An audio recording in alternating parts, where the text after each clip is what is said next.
Welcome to Fandom Family Chats. I'm your host, Shelby, and tonight I'm joined by Tiffany. Hello. Jeanette. Hey. Amanda. Hello. Maureen. Hi. Eve. Hey. And Roche. Hello. Tonight we're going to talk about episode 9 of Cruel Summer. This episode was pretty intense with a lot to discuss, so let's jump right in. So the first thing that I said is, at the beginning, it seems like Martin really, really cares for Kate.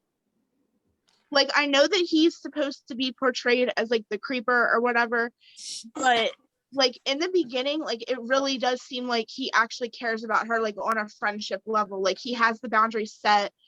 Like, he doesn't, I mean, it might just be him playing off whatever, but, like, it doesn't really seem like he's in it for a relationship.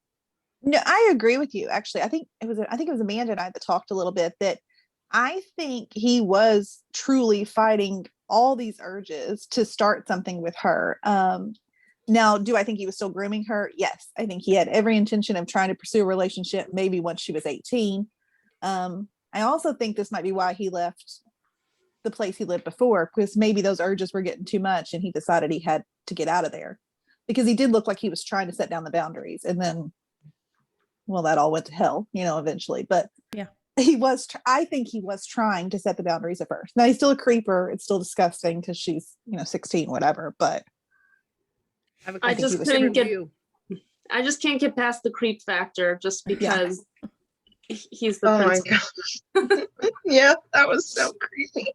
My very first note on the show, and this is before the narrator started saying it, and so when she said it, I was like, I cannot wait to tell everyone that I wrote this before the narrator said it. Uh-oh. I actually wrote that note in Here here. we go. But my first note says it's more than just grooming. He likes being a savior. It's how he convinces himself it's okay, is what I think.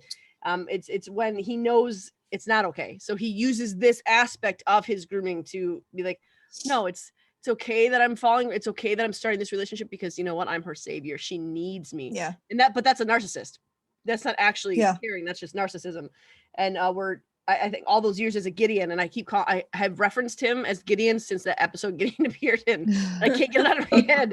And we have no proof of that, but I think that he was a Gideon, and I think all those years kind of shaped him to crave this as a predator. And I think that I have a note for later on. So in these podcasts, if you guys haven't been with us, we go subject by subject, not necessarily chronological order of the show as it appeared.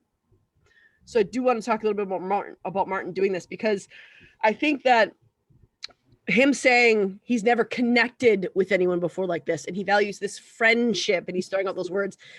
And he even says, it's Mr. Harris, at least when we're at school. The way he says that leads me to believe that he's intentionally blurring those lines, because then she'll see him as someone who wants to be okay with the rules. She'll see him as someone who, no, it's not his fault. He didn't want this. No, it's me. I'm the one who wanted this, and he couldn't help himself, sort of thing. And so I think that she still sees him as a safe when he does this. That's what it enables her to do, is see him as a safe person still. But when things get physical, it'll be not his fault, and he didn't want to on her end. And I think so I don't think he actually cares. I think he saw a need. I think he studied her, and I think it's superficial, because that's what predators do. I think that he studied her, found her weak spot, and Kate even says he noticed everything about me. Yeah. Because he studied her out, and he knew the spot to attack. He knew the spot to hit, and that's what he stuck in on. And that's, so him caring for her, I think, was just him finding that weak spot, seeing that if I give her this, she'll need me. And I just want to sorry. No, go ahead. I just wanted to say too that even when he was at like the fair with her, and then he said like how he noticed her at that party, and then he said, I saw you as like an adult then. And then she was like, well, why didn't you say hi? So it's kind of like he was examining her, like you said, Maureen.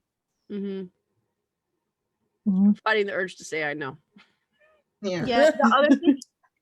The thing that I was going to say too, like going off of what you said about like the blurred lines kind of type of thing, like the one thing that really stuck out at me was when he poured her that drink. I think it was like bourbon or whatever those fancy things are. And he was like, oh, I forgot that you weren't old enough to drink. And then he's like, don't drink that. But then like he's encouraging her to drink like not even 5 minutes later. Yeah. He knew what he was doing. He's playing. Yeah. He set the trap for the drink. Yeah. Exactly. Yeah. And he did that on purpose. Yeah. I mean, why else would you hand someone a drink and say, you're not 21, don't drink it, but then leave it right in front of them? Right. Yeah. But I think too, I do think that he does have, I don't think he ever intended to kidnap her. I really don't think so either. Because he wanted her to go to school.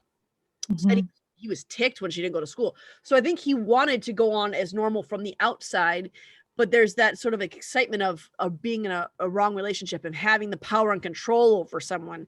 And you see that later when he says it wouldn't be good for you either if people knew about this. So I think that I don't think he ever meant to kidnap her. So, good job, Jim. You didn't want to kidnap her, but you did want to use control, manipulate her. So, I mean, it's kind of it's hard to clap you on the back for not wanting to kidnap her for that. But I think that I think that he did intend to like have this like sneaky, I think he almost like looked forward to her being in school and sharing those stolen glances with her and kind of hiding behind the lines with her. And I think that when because at first when he's like, you're officially a missing person, I think he had a genuine fear, because that was never his intention, of, oh crap, I'm going to get caught. So I don't think he wanted it, but her desire to say sparked that desire in him to be like, all right, yeah, let's do this. Yeah. And the whole kidnapping thing too, I don't know, like this is just how I read into it, but like he seemed okay with her being there willingly, but then when she decided that she wanted to leave, that's when he kind of came up with the whole like lock her in the basement type of thing. Oh yeah. She was upstairs for hold on, I have it written down here. It's 4 months. She was upstairs for I think 189 days, if I have it written down here right. And then when she when she snuck out and stuff and then took a look at the outside world and then was like, listen, like I'm done with this, I want to leave, is when he kind of freaked out and trapped her in the basement. Yeah. I also think it's kind of ironic how because I wrote down how she said in the beginning how she felt like lonely in her house, but then when she was at his house, she still was lonely. Kind of like deja vu type thing, Yeah. Yeah. It's weird that she brings up the deja vu, but in a different way. Because she didn't say that exactly, did she? She said she always thought it was weird, or she didn't like that her family pretended to be one way on the outside, but they were different at home. And she said, and it's funny, I ended up living at his home under the radar. But I think that what Rochelle just said, I think is the more prominent thing that she should have honed in on. Yeah. Yeah, the one thing that I had written down was joy is always about the public eye, no matter what. Yeah. Yeah. And speaking of joy, I think that I know that we have a new feeling about joy from this episode, from at least some of you. Is that right? I do. Yeah, I do. Yeah, I do too. Yeah, I felt bad for her when she was crying. Yeah, I mean, I think she, don't get me wrong, she's not Mother of the Year, and she doesn't deserve any awards for that. But I mean, I think it was genuine, her missing Kate. I mean, she canceled Christmas dinner because she was sad. And I feel like, I know that sounds stupid, but I think for joy. I thought she said she wanted to, but she didn't. No, she said at the end when she's talking to Rod, like at the end of their conversation, she said, can we cancel Christmas dinner? Because I don't think I can do this. And he said, yeah. So I know that's not like a huge stretch, because I feel like all of us would probably do that. But for Joy, I think that is something big for her to cancel that and to, Yeah, because appearance is everything. So for her to cancel a party. A chance for her to show off and to, maybe even show her grief to the world. For her to not take that opportunity, I think that was her being genuine. Yeah. It was unfortunate that Kate only saw the part where they were laughing together instead of just a couple minutes later where she was crying. Right. That's what I was thinking. Right. If she would have just stayed for 30 more seconds. I know. What do you think, Maureen? Because I know you have lots of opinions on Joy, so I'm curious what you think. Don't like her still. She's about to burst over there. I know. She has her mouth covered. Like, I do not like this lady. To be fair, I'm covering my mouth because I'm also eating, because I'm super appropriate. Yeah. I don't want my microphone to pick up all the chewing sounds.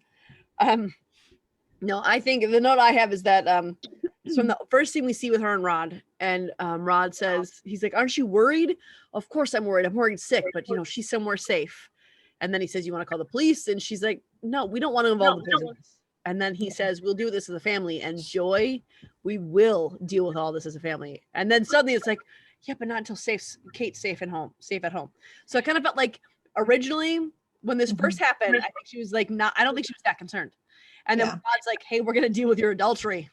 And she's like, oh, no, but wait. We have to take Kate home. So for me, the note I put was that it seems like kind of a good reason for Kate to take on. Yeah, I did. When she said that, I will admit that, I mean, that thought did pop in my head at that moment. I was like, ooh, so she's not going to want her to come home. But then I think I changed my mind at that next scene of them. But I mean, I had that same thought with those words. It was kind of a cop out. Yeah. And I think that as time went by, she did miss her, but I think that was still always in the back of her mind. And I just see that by how even when she received Kate back home, it wasn't very lovingly. Yeah. That's like, true. When God and I miss her, it was kind of like cold. Exactly. We can't forget the flashbacks to 1994 when Kate was at home and Joy was horrible. Piercing her ear right the day after she gets out of there. Yeah. What? Yeah. When she pierced her ear. Still all about appearances. So to me, just feels like, yeah, I'm sure on some level she missed it, but I think she was constantly looking for an angle that could benefit her. Yeah.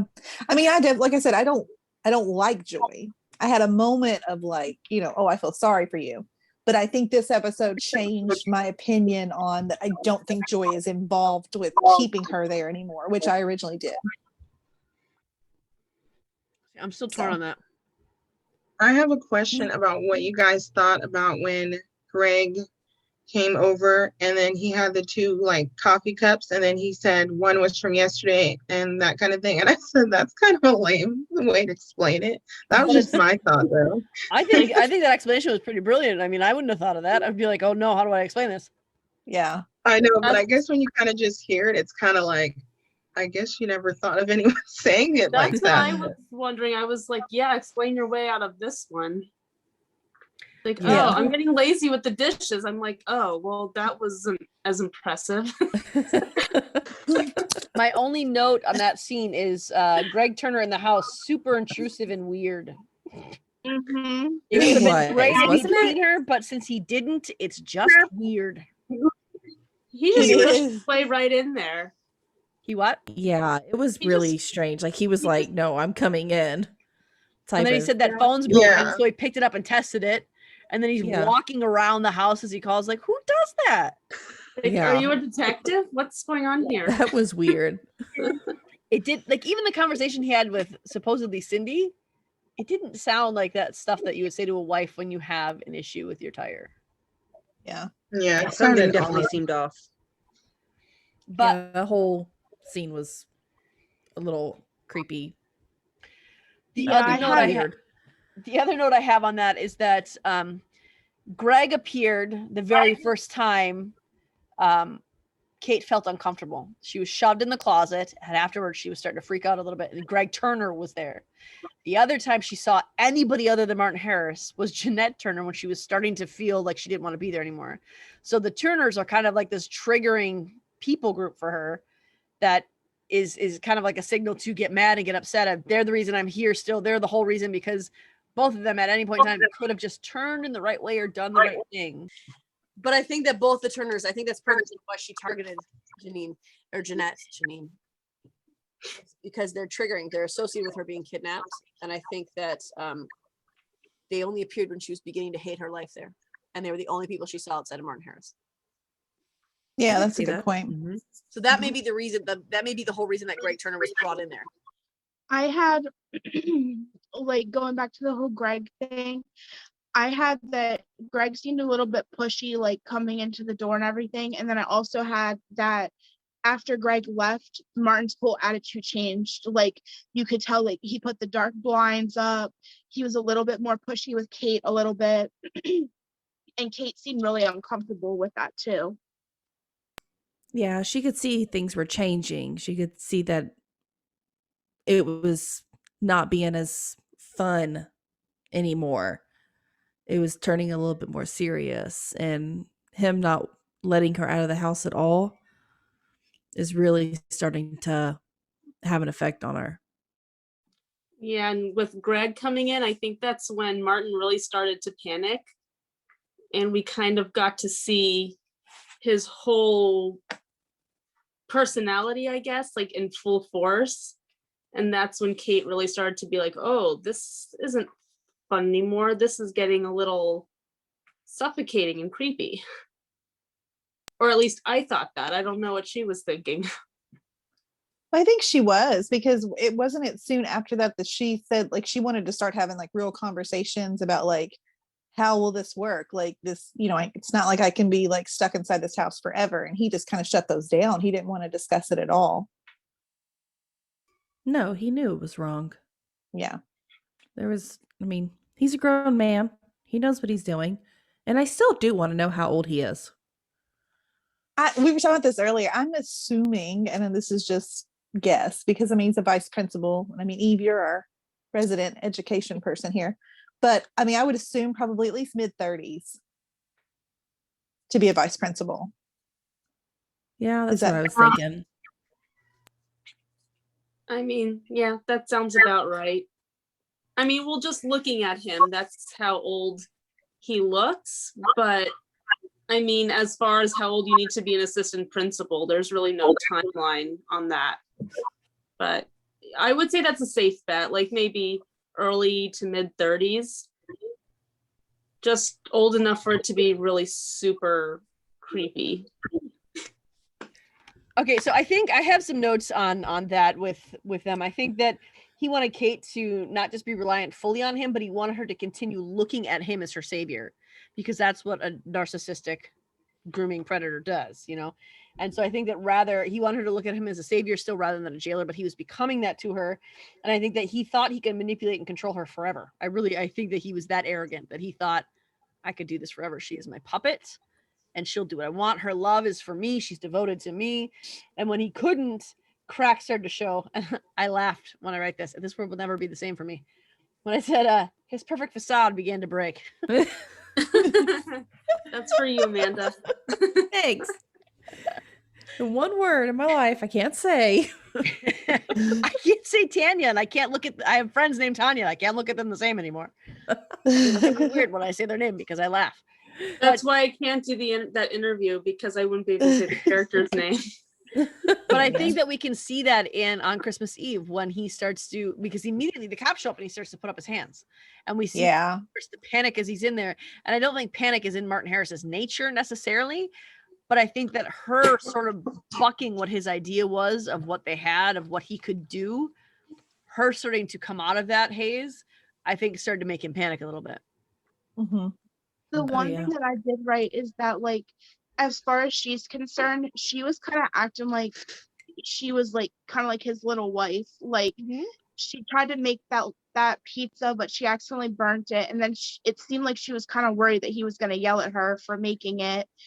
And like there's just, I didn't exactly write it down and I don't remember what it was, but like there was just like other spots like within the show. Like I have written down under day 30 that like they're talking about the vacations and stuff like that, and they're acting like they're she's acting like she's a married like woman to him, but they're not really married, but like it seems like she's just kind of trying to impress him kind of, and he doesn't really see it that way, I'm assuming. And then it seemed like I have under day 189 like the pearls that he gave her, it seemed like what? It was like a bribe. Yeah, absolutely. I think so, because she was starting to be unhappy. And the other thing that I was thinking too, I have in big capital letters, like from the very beginning when he was like worried and like he started becoming paranoid and stuff like that, like I don't understand why he didn't just take her home from the start. Like I don't know. Like there was parts of it that it seemed like he was weirded out about the fact that she was there. And like in the back of my head, I'm just thinking like, dude, you could have just taken her home. Well, I think he probably, I think logically he knows he probably should have, but he wanted to keep her. And like we've talked about, like he wanted to save her from her broken home life. So I think, him being a narcissist, which we're pretty sure, I mean, that's the way he acts, that, that was just, he was feeding off of that, just the fact that she needed him. And so. Do you mean that first night, Shelby? Yeah. Well, yeah. The first night, I think he was maybe just really trying to just help her. Well, I mean, I don't want to say help her because that sounds weird, but I don't think he had any intention of her staying there forever that first night. Mm-mm. I think he thought she would really go to school the next day and that would be it. And they could continue their sweet little secret relationship outside of there. But I don't think he intended for that. And so I do think, I don't know. I think he saw that as an opportunity. Because he could have this secret romantic relationship with her, keep building it until she was completely dependent on him for all of her emotional needs, which she was already almost there. But then he can look at Joy and Rod and say, you know what, I really hate to do this. And I should have turned her away, but I didn't know what to do. But, Kate came to my house desperate and I felt obligated as her vice principal to help her. But I just want you to know that she's here now and I'm returning her. She's safe, whatever. I think he saw that as a way to not just get Kate's favor and have her view him as a savior, but also have the other adults in the town hold him up and be like, look at how good he's doing while still having this romantic relationship with this girl. Yeah. And then I think that all kind of went to hell when Joy showed up at the school. And then he wouldn't be able to say like, oh, I just tried to help her, because there he had to lie to her face that he hadn't seen her.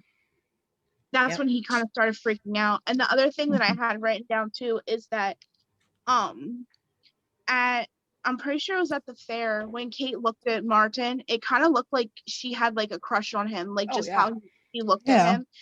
Yeah. And then I also have written down that Kate was like, I don't really want to say this because it sounds bad, but like she was kind of being like manipulative and trying to be seductive, like when they were playing Never Have I Ever and stuff like that, just how like she was looking at him and doing certain things. No, I think she was. I mean, sorry, I don't think, and that's in no way blaming her for what's happened, because he's still the adult in this situation. But I still think it's not like she was still old enough to know that what you were doing here is wrong, I think. But like I said, I don't want that to sound like I'm blaming her. I'm not, I'm very sympathetic with what she's gone through. And it's terrible, but just like her, are you daring me to with the kiss? I'm like, come on, Kate. Like, and then suggesting playing Never Have I Ever. That was. They should have gone with the Monopoly. Yeah, Monopoly would have been a lot safer. I guarantee you, he had Monopoly in that house. By the way, everybody had Monopoly in the 90s. Yeah. I just want to say my piece on this real quick before I. Yeah. I don't think she was manipulating him. I think that she was a 16-year-old girl who was not considering all the ramifications of liking an older guy. I think the extent of it was not to, he's my vice principal, this is inappropriate. I think it was, he's an older guy. And I think Kate was also pretty sheltered. I think we have to remember that too. So while she may have the age behind her and she may have the maturity of being completely, fully obedient every way, that also plays into her not fully realizing that this is wrong, because Martin is encouraging this and Martin is an authority figure. And she was raised to obey every single authority figure. So there's that aspect too. But on top of being sheltered, I don't think she was manipulating him with that. I think she was being a 16-year-old girl who's crushing hard on a guy, acting as a girl who's crushing hard on a guy in front of him. I did several things like that when I was her age in the 90s. Oh, yeah. And to guys that I liked. I don't think she was thinking, because even when he said, have you kissed an older boy? And she's like, Jamie's 6 months older. So and he was clearly thinking someone my age. And she went to, you got me, Jamie 6 months older. And then he said someone significantly older, and she just stopped and stared at him for a minute. Well, see, I took that as like, I think she knew what he was asking at first. And it was just her like, I think it was like a coy flirty thing. And like, oh, you got me, Jamie 6 months older. I don't think she was fully cognizant of that, or at least thinking of it that way. Because I think it felt to me like when he said the significant older, like she just kind of stopped and stared at him for a minute. Like, really? Is this really happening? And I think that was the moment that she was like, oh, hey now.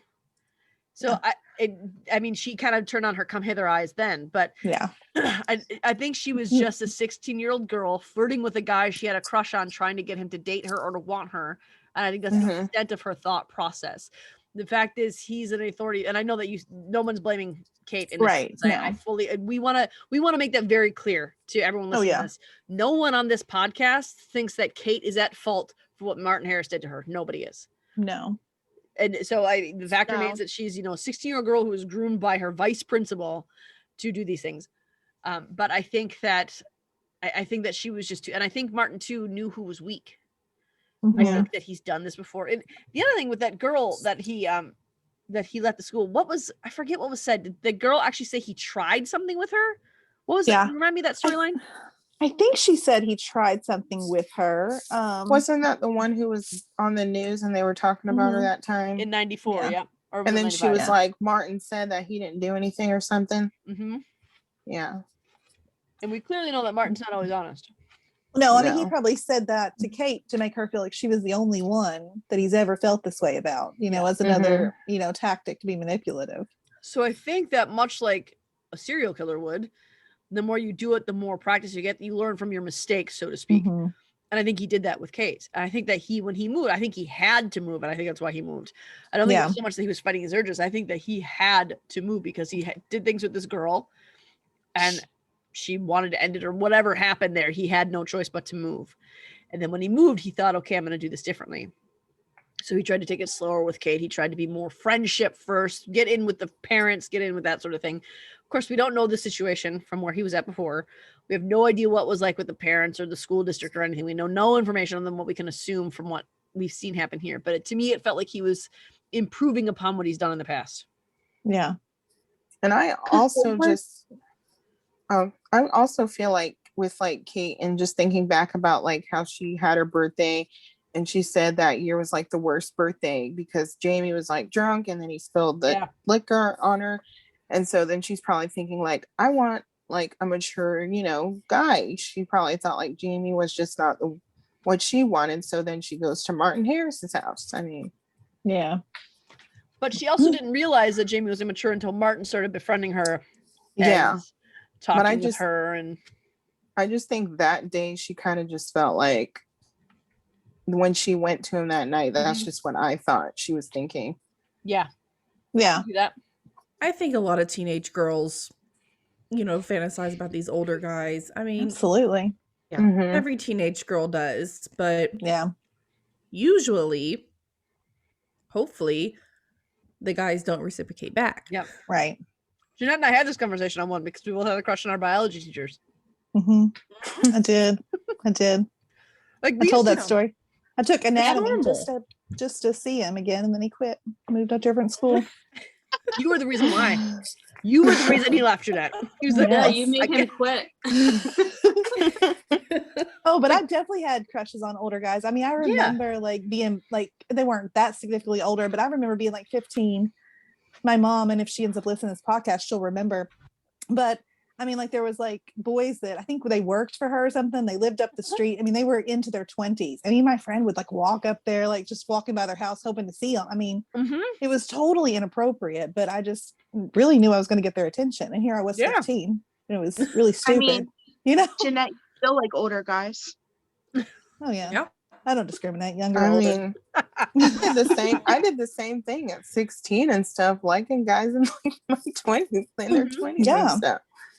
And honestly, I have to say, when you're in a household where you don't feel heard or you feel overlooked or you feel like there's a lot of pressure to be something that you're either not or that you have to work extremely hard to do, you're going to gravitate towards the not just older guys, but older guys who have a position of authority. Because you want, it's almost like this father complex, you want that aspect.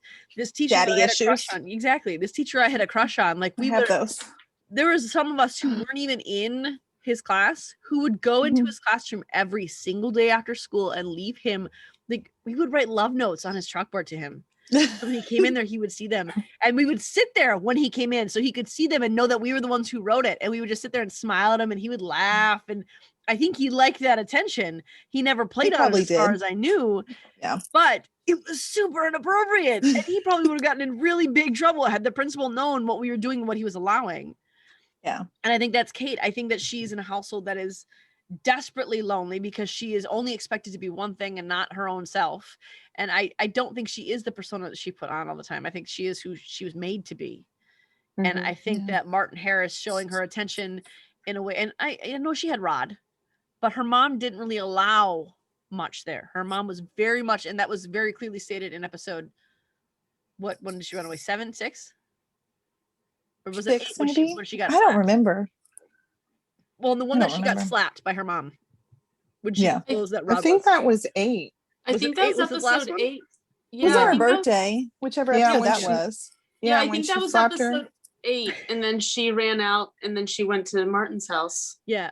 And So- then Joy was kind of like, my daughter and stuff. Exactly. And so I think that Rod, although he wanted one, although he saw himself as her father, Kate saw him as her dad, it had always been her mom controlled the strings. And so she still desperately wanted that. And I think that's why she gravitated to Martin. But I think Martin knew that that was the case.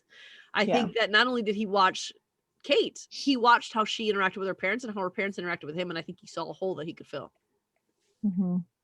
So do Yeah. you guys think that Mallory saw that morning when she was filming? Not when 'Cause she she was kind- filming. I think she saw it later. Yeah. I don't even know. I don't know even if she saw it. I don't even know if I think she saw it like when she went back, because I don't know if she has another tape or not. I mean, she might, but I do think that her guilt stems from that. I think that maybe once she found out that Kate was there, something clicked that maybe she did see something, but she didn't realize what she saw, and then she realized, once Kate was released, that, oh my gosh, she was there when I was filming this, and maybe that's where some of the guilt comes from. I agree. I don't think she saw it because she went from Martin's Well, her- house to the school. Yeah, like she was recording, and then the next scene she's smiling and like skipping away. Yeah. Like I don't think she did. saw anything. I don't think she did. But Unless like I she's said, just that evil. I don't think so. But I think that's where her guilt, I think that maybe she's going to realize, like, Kate was there and here I filmed this, and that's why he acted so strange about my video. I think she's going to put it together, and that is why, I don't know, she has guilt. Maureen's got a face, so she's going to have to tell us what she thinks. I don't want that to make as much sense as it does, and I'm getting mad. I don't think, I last week I said I actually thought she saw her, but this week I don't. Maureen, you really wanted her to see. I'm gonna be mad if I spent the whole season hating someone who didn't deserve to be hated. I'm gonna be real mad. I don't There think she are other deserves to be, reasons to hate Mallory, so I think you're still fine. I do think, but here's the thing that confuses me though, because she took that video that morning on her camcorder, which by the way was a phenomenal camcorder. And she put together a whole bunch of videos onto one. So she did editing on that. Yeah. So I don't think she's in the clear yet. I think I'm going to stand by the fact that she didn't see when she was recording it, but I think she saw it before while she was putting the whole compilation tape together. Or did she just tape, pause, tape, pause? I suppose that's maybe. what I think she did. I forgot how tape recorders work. Yeah, see? Yeah. It's Because still she in went, here. she went straight to school, and if he was already leaving to go to school, I don't think she would have had time to edit. I think she would have acted differently when she got caught if she had seen her in Yeah. his house. I think Mallory would have been manipulative enough to call him out when she got caught. Like, oh no, sir, I saw what was at your house. You're not going to get me in trouble. I think she's manipulative. She would have just done that. So I don't think she saw her. I don't want this theory to make the sense that it's making to me right now. I'm going to gloat when I'm right and Maureen's not on this one. I'm going to be so sad. I'm sorry, Harley Quinn, that I suspected your nefarious deeds. That's what I think I told him. I told Amanda earlier. I said, I didn't say it about Mallory, but I said, watch Joy actually be a good person too. And here we've all hated on her this whole time. She's not a good person. I know. She wrote a liar note and stuck it to the door. She's not a good person. Speaking of that, I have a little something. In that speech that she gave about the liar note, talking about how Kate needs a bad guy. I think that's why I think that Joy's actually right about that. I think this is why she's honed in on Jeanette, because she needs a bad guy in the story. And somewhere in her mind, she's probably still in love with Martin, but he can't really fully be the bad guy. And I think that she's made Jeanette the bad guy in her story when she knows completely well that she didn't see her. I think that's what she's done. Were you going to say something, Eve? No. I was just gonna say it was so interesting to see how Jeanette went back in the house, and then her bracelet was dropped on the ground, and then I'm wondering, do you guys think that she is gonna go back later on and then see Kate in the basement, or do you think she's not gonna see her at all the next finale? I don't think she's gonna see her. No. I don't think so. I don't think so. I don't think I still believe Jeanette did not see her. I don't think so either. Well, because she's in the basement now.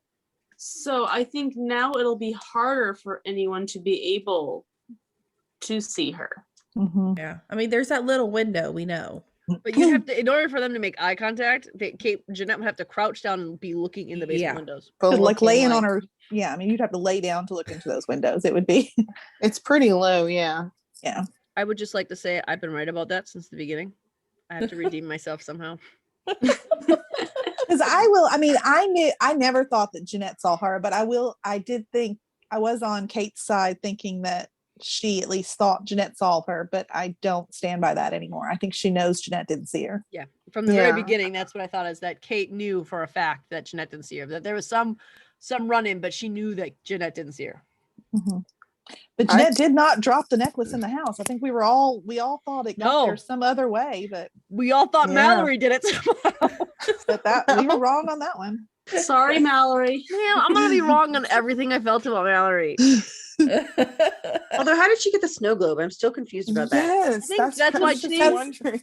Well, if you look at Jeanette's hair, though, when she stole the snow globe, she still had 93 Jeanette hair. Yeah, because her hair was wavy. Yeah, that was in 93. But she already had her braces off, so it's after the fight. So obviously she, like, I think I said this last week, that she was going to go in and steal that snow globe as a way to try to make up with Mallory. And I think that's what she did. Because I don't think that she was with Jamie at that point, because her clothes still kind of looked, I don't know, odd, and she still had the crimpy hair, and she still had like the weird clip there. So I don't think she was popular just yet.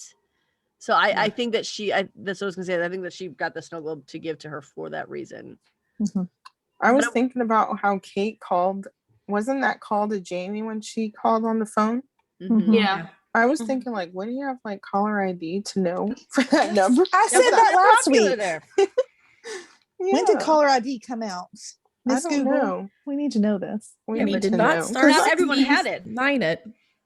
Not everyone had it, I guess, back then. I never had it. My dad's house had it. My mom didn't. So my dad, my dad's was cooler because he paid extra to have caller. He had to pay extra for it.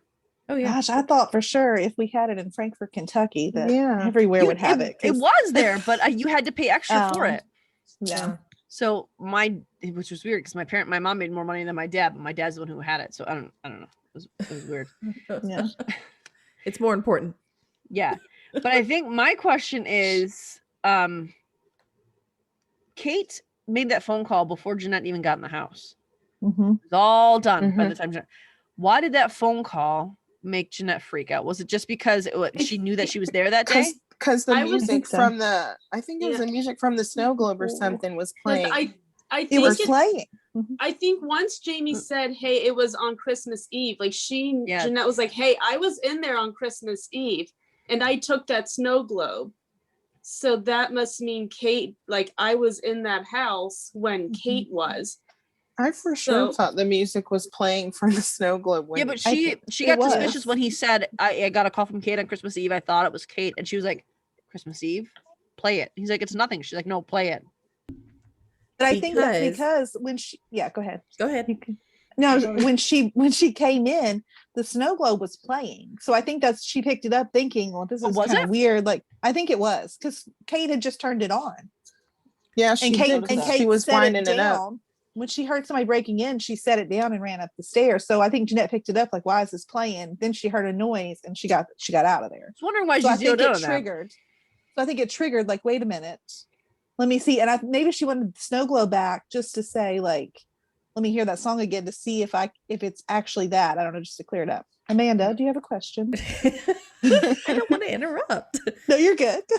No, so I'm thinking, I mean, I guess we all can figure out now that Jeanette wants that back from Mallory because Kate could go over to Mallory's house and see it and say, you know, how did you get this? Yeah.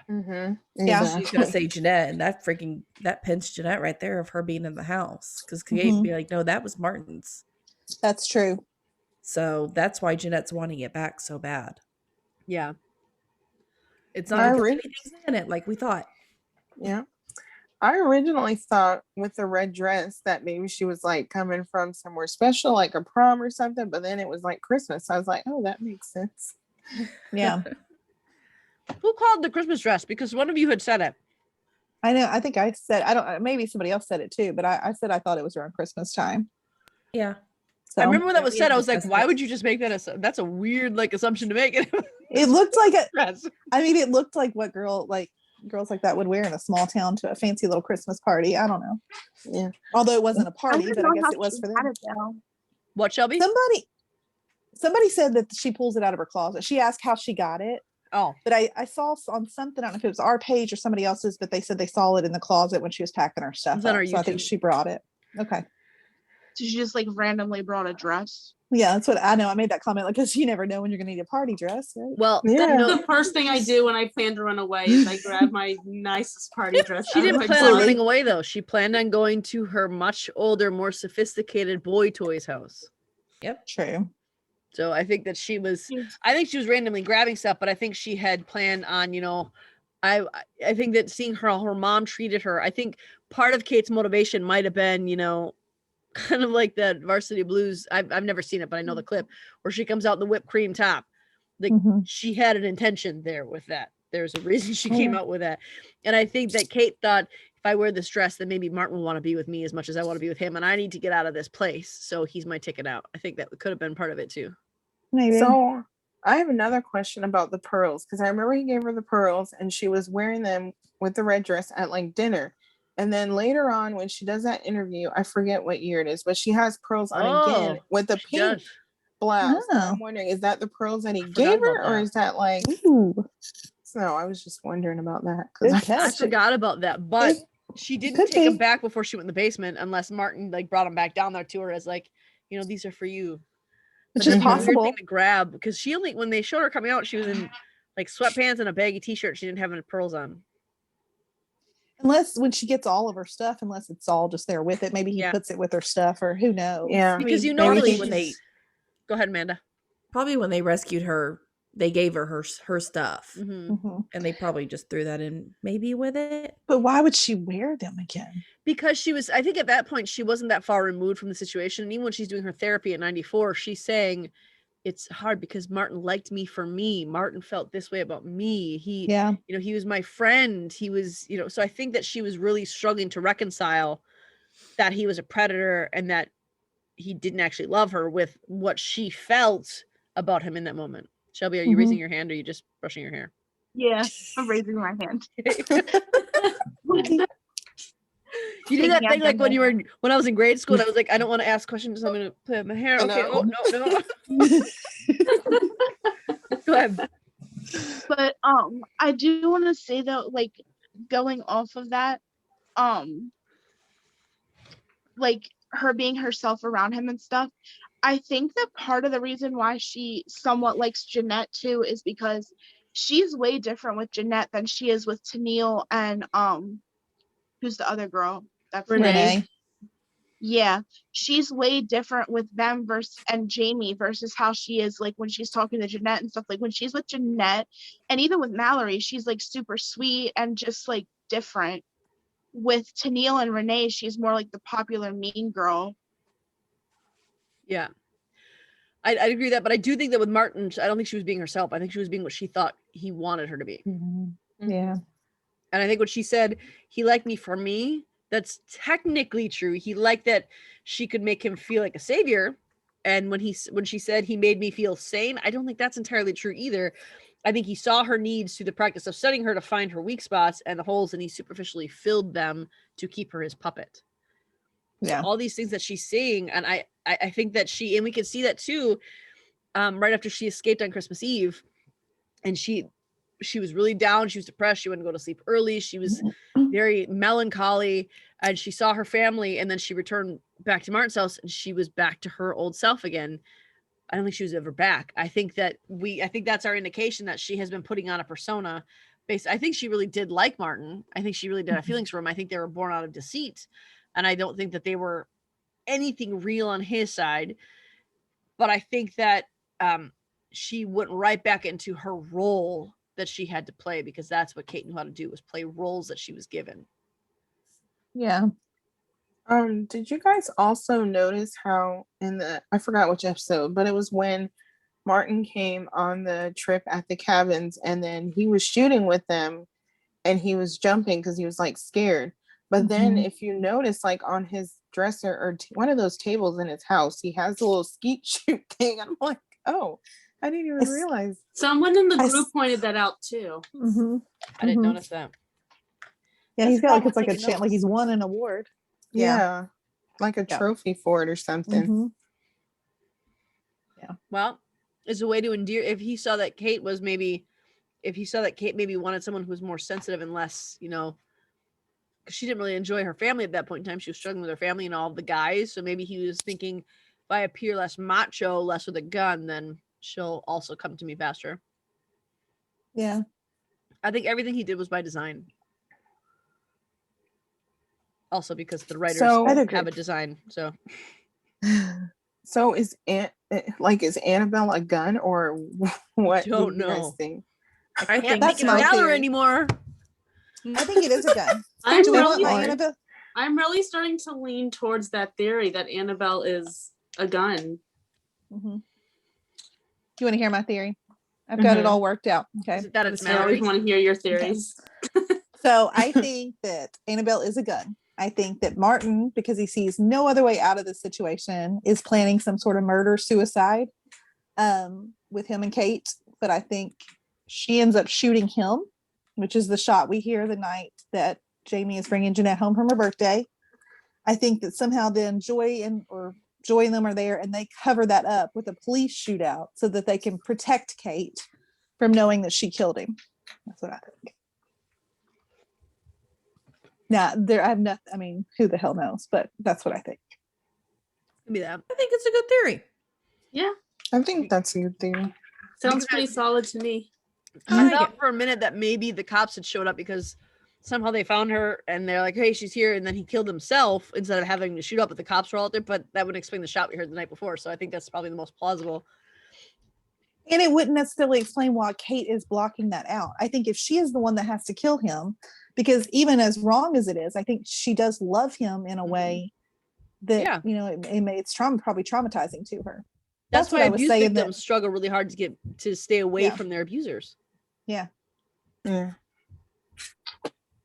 And I think too that, Martin, clearly he got her comfortable and isolated enough for it to be only him always.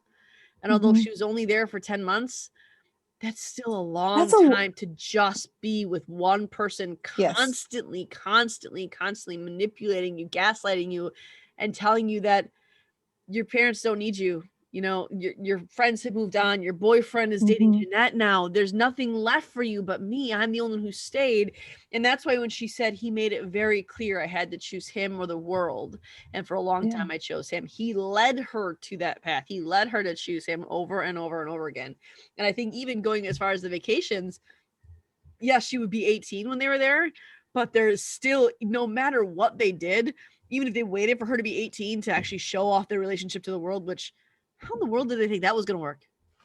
She was 16 when she was taken. So I think she's 17. She had just turned, it's her 17th birthday.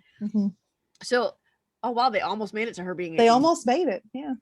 So, she would have still been a victim of this crime for a year and he knew about it. Did they think that there would be no police repercussions for him not reporting where she was? Right? Not if they didn't, then they could just move away. Maybe not. How would they find her then? They could just up and leave. I think Kate actually thought though that they were going to stay. But then when he started talking about these things, I think that that's just another way for him to isolate her because she has people now that she's intentionally isolated herself from, but if they're to go anywhere else, she has nobody but Martin, literally. That's so hard though, just to be like locked up with one person for all those months. Can't go outside, can't do the things that you used to do, like how she wanted the soft pretzel. Yeah. Couldn't go to the mall and stuff. Yeah. And I think that him buying her that pretzel, even that too, I don't think he was trying to make her happy or make her feel better. I think he was saying, look see, everything you need, I have for you.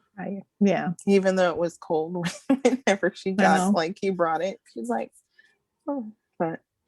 Tiffany, what are your thoughts on the episode?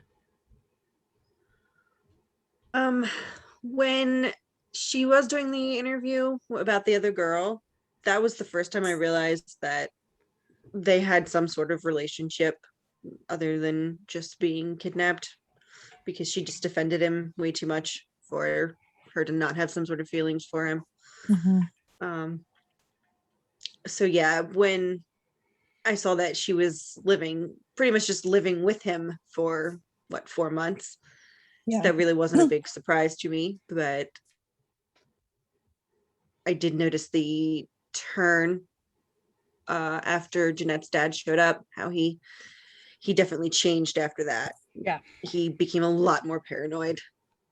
Mhm. You could definitely see that. And then as soon as she tried to leave, that's when he just completely flipped and locked her. Yeah. It was a good episode. I really enjoyed it. Definitely got a lot more answers. Yeah. That's nice. That's true. Yeah, I was watching it and I was like, I'm so used to just having more puzzle pieces thrown in my face, and now they're actually giving me answers. So I was like, what show is this? Like, this isn't normal. So it was an interesting turn to actually get a bit more clarity. Yeah. I I think know, I'm the Jen- only one that was like bored. Were you It was a really? little bit. I was bored. Wasn't at all. I all this stuff that happened, I feel like we've like figured out already. Can we talk for a second about when his eye just opened Popped suddenly? open? Oh my god. I That's knew my- that was coming. I was like, his eye is going to pop open, and still it happened, and I jumped and I screamed. I was like, sorry, sitting there like neighbors. this. But I'm like this. I'm like, oh my gosh, this is so creepy. Did anybody else wonder why he waited? Because he clearly knew either when she left or at some point while she was gone, he knew she was gone. Anybody else wonder why he waited and he wasn't even going to say it except for she said something to him. Yeah, I'm surprised he didn't even go after her, honestly. Yeah. If he knew she was leaving. I don't know. I just wonder why. Like, what? There had to be an angle there. like, maybe he wanted to see if she would choose to come back. Or if she would That's tell a him, try to dangerous game. catch Yeah, her. she'd be honest with him. Or she'd be honest, try to catch her in a lie. Yeah, I don't try. know. But I mean, that's a pretty huge risk. I suppose maybe it was that he woke up in the middle of the night and she wasn't there. And Maybe so it's he when she got couldn't back go in. after her. No, I Mhm. think he knew before then. Because Yeah. I mean, coming back in, she could have just been in the kitchen. I think he probably woke up and she wasn't there, so he couldn't have gone Yeah. after her. But I mean, that's a pretty risky game he's playing there with that. Yeah. Which I mean, good because that. Yeah. The whole time she was outside her parents' house, I was like, just go in. Just anyone ever see Frozen? Oh, Yes. Most of us yeah. have kids. Yes. Olaf's like, knock. Yeah. Does she know how to knock? Oh, knock. Just knock. The whole time she's outside the house, that's all that's going through my head. Just go to the door. I mean, anything had to be better than Martin's house. I was and then when that part when she was going down to the basement, I was like, don't go down the I'm basement. like, Don't God, go it's down not in the basement. When he Yeah, said when that, I he's was like, oh, yeah, your stuff, it's all in the basement. I was like, your stuff is not in the basement. Stay away from there. I do think that was rather telling of Martin that yes, he is 1000% a predator. Yes, he deserved to go to jail and to prison. Yes, he did bad, horrible things that should be held accountable. But I think that was the moment that he realized, I have no other recourse here as a Mhm. bad guy. You know, I think that he actually was sorry he was kidnapping her. I think so too. I don't think he ever wanted to. I think he wanted her to be subservient and wholly devoted to him, which is disgusting on a whole nother level. But I think when an opportunity afforded itself to keep her with him always, he excitedly took it, and that's why she stayed. I think that he was arrogant enough to think that it will always be that way. And when it wasn't, I think in his mind, I don't have another option. And I also think he thought, if I keep her down there long enough, maybe at some point she'll remember why I was so much better. And then I can let her back up and we can go back to exactly where we were before, which is still hella creepy. Yeah. And just really disturbing. But I for everything that he does wrong, the only redeeming thing about him, and it's not even redeeming, it's the only there's not a way I could say it that people won't come at me. The only sort of positive thing about him is I don't think he ever intended to kidnap her.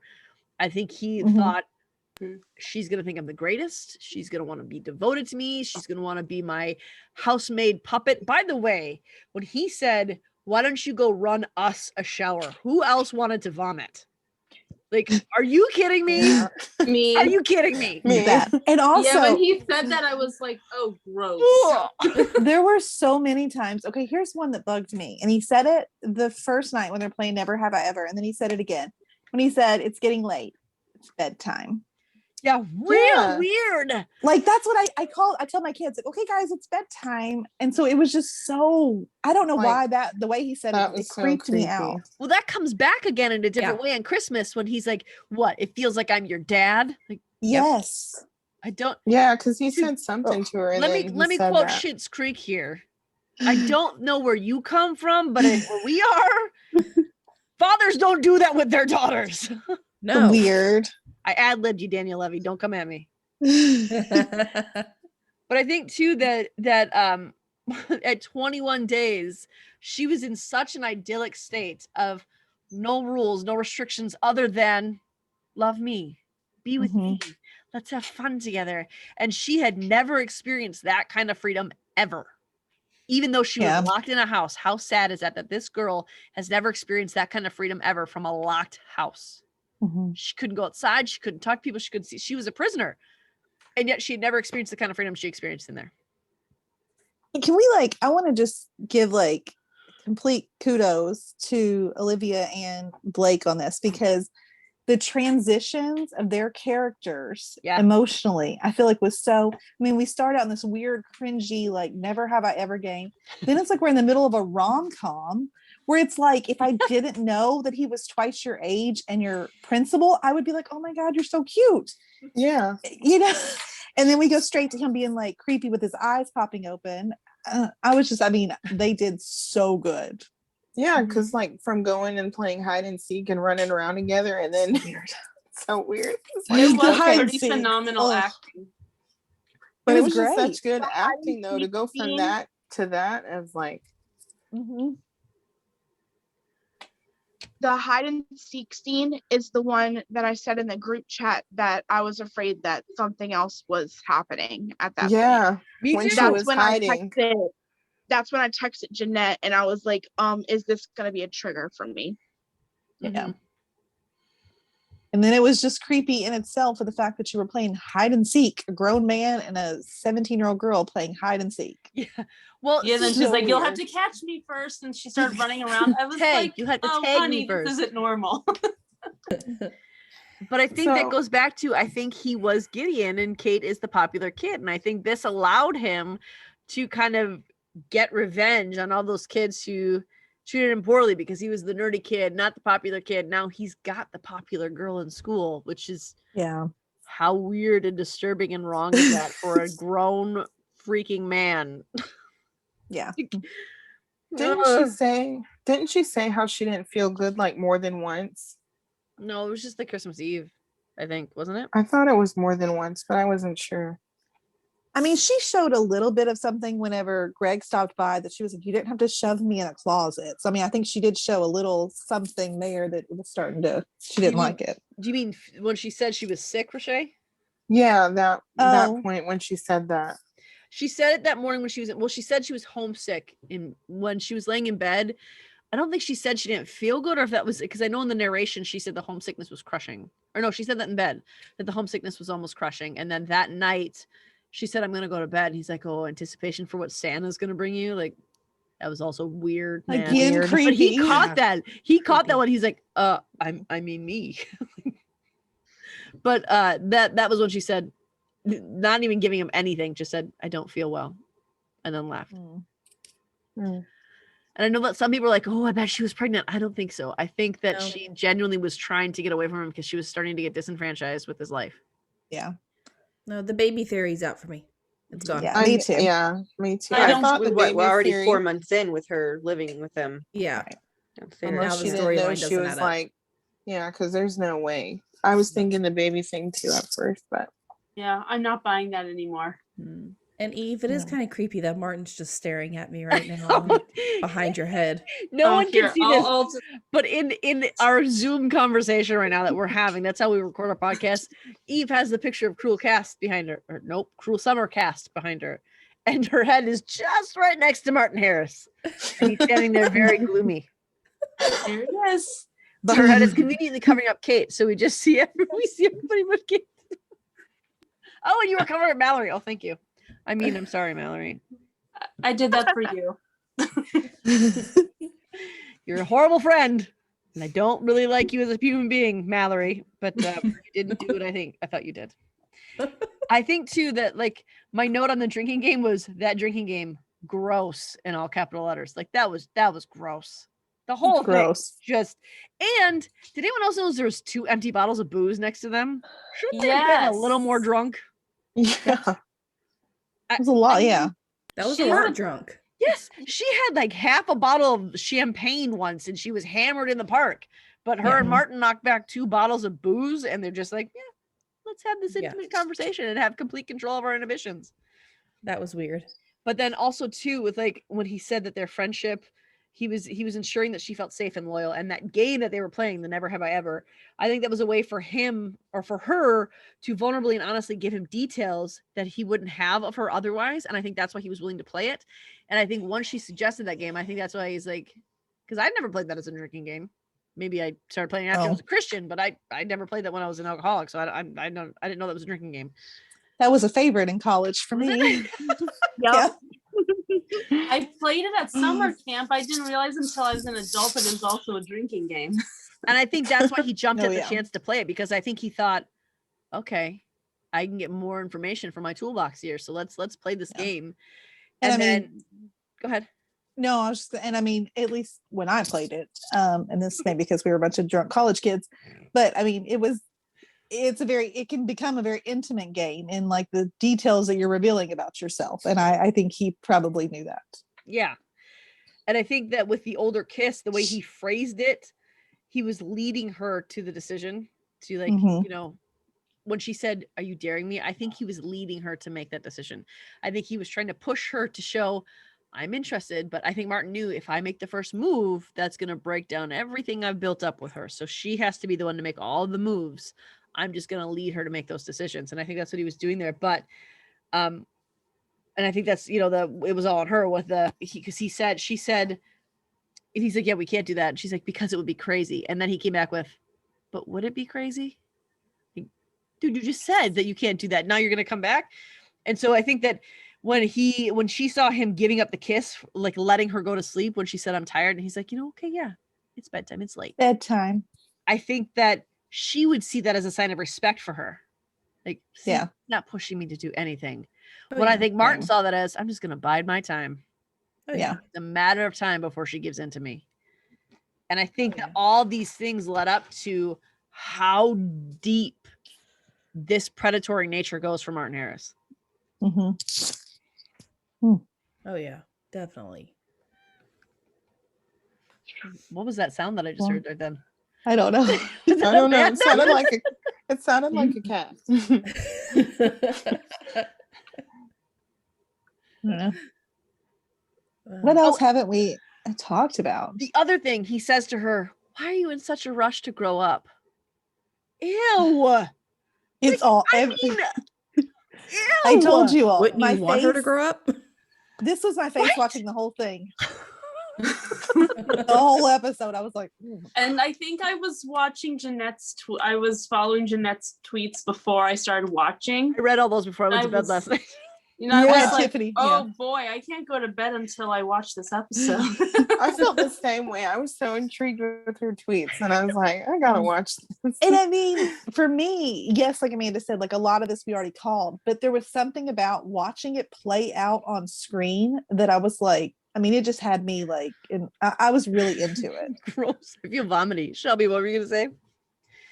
The one other thing that I wanted to bring up that I noticed was at the very, very end when he locked Kate in the basement, he turned up the music to drown out her screaming. Because he was panicking. Yeah.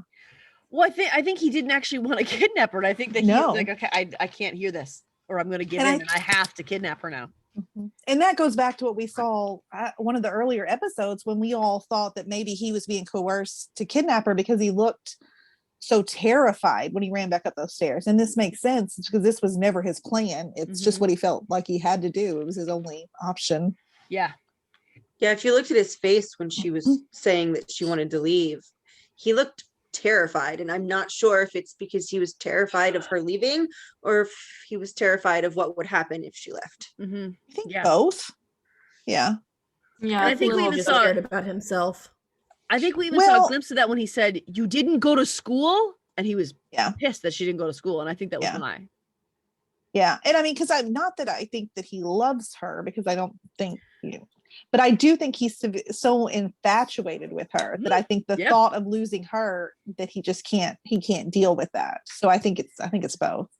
I think too that I think that more than the idea of being without her, I think it's that she leaves, there's no guarantee that she's not going to screw me over.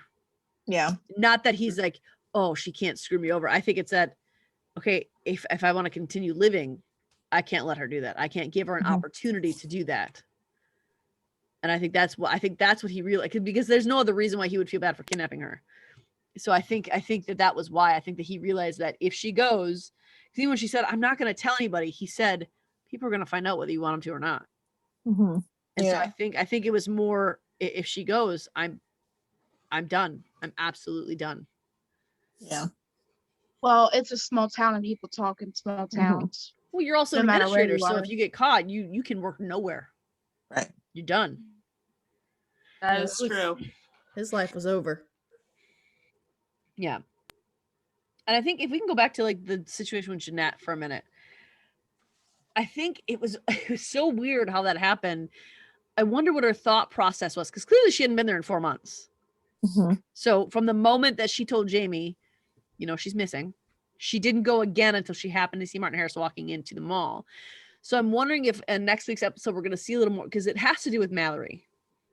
Yeah. Somehow maybe she's lonely and Mallory has like, all right, fine, you don't want to be my friend, we're done, and has not spoken to her since then, maybe.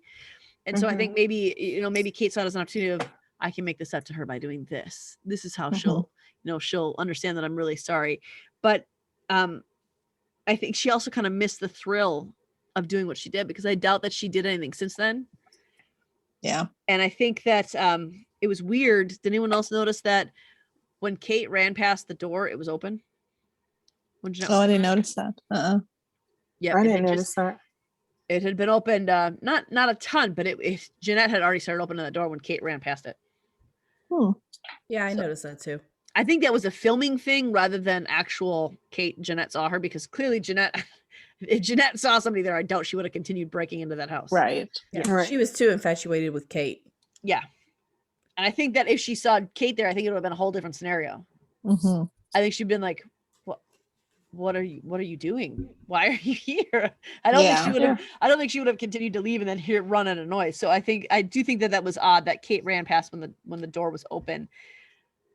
But I think that neither of them saw each other. Obviously, I don't even think Kate knew it was Jeanette until she saw the necklace. Right. So Kate didn't see Jeanette while she was in the house either. So for her to come out and say we made eye contact is a bold-faced lie on all parts, because Kate didn't see anybody now. She had no idea who it was.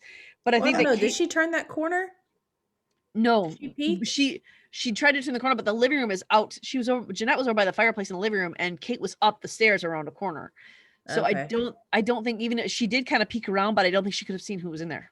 Yeah. I think Plus the only way- Jeanette had her hood on, so I Yeah. don't think she would have realized who it was. So And yeah, so- the only way she would have known it was Jeanette is because of the necklace that she left behind.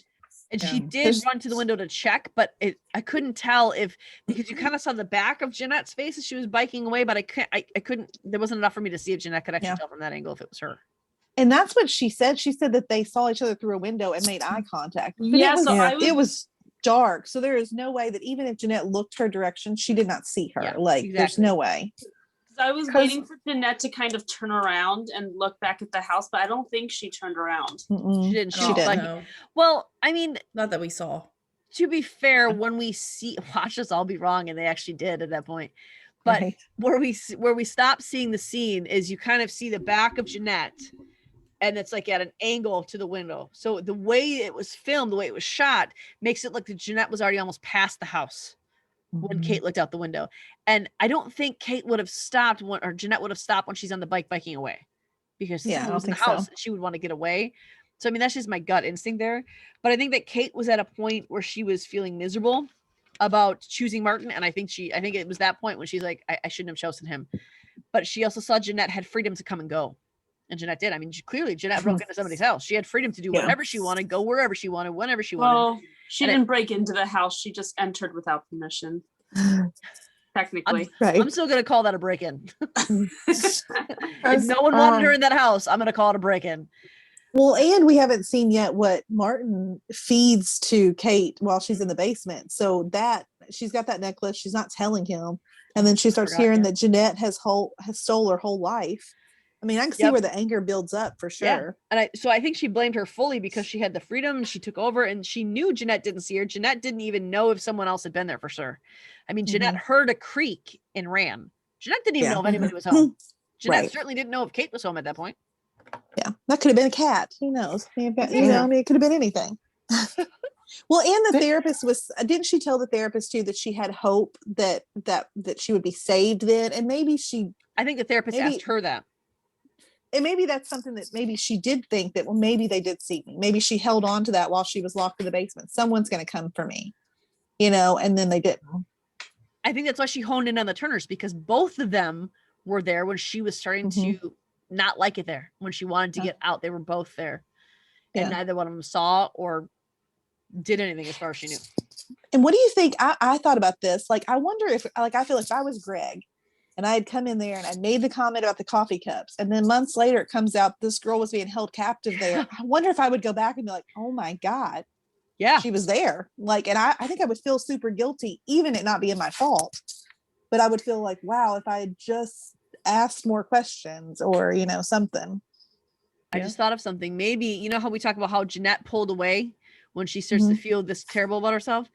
She's a lot like her dad. Maybe her dad did the exact same thing. And maybe that's why Greg is actually reacting that way to Jeanette. Maybe it has nothing, it probably has something to do with Jeanette, but maybe it's more to do with the fact that Greg's like, I was in that house.